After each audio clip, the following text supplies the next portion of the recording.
আপোনালোকে কি লিখে আই ডোন্ট কেয়াৰ মই জনগোষ্ঠীটোৰ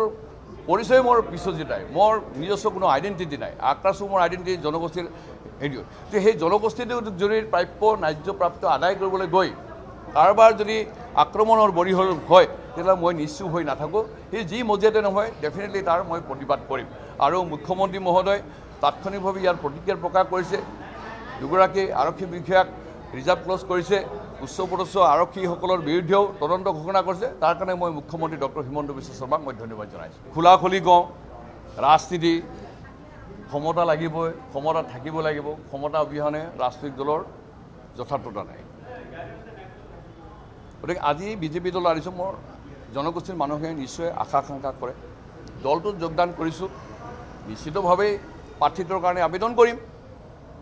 গণতান্ত্ৰিক ব্যৱস্থা দলটোত আছে কিন্তু মোক যে প্ৰাৰ্থিত্ব দিবই আৰু প্ৰাৰ্থিত্ব দিলেহে মই বিজেপি কৰিম প্ৰাৰ্থিত্ব নিদিলে মই বিজেপি নকৰিম এই কথাটো মই নকওঁ মই এই দলটোৰ জৰিয়তে কচামী জনগোষ্ঠীক মই সেৱা কৰিবলৈ আহিছোঁ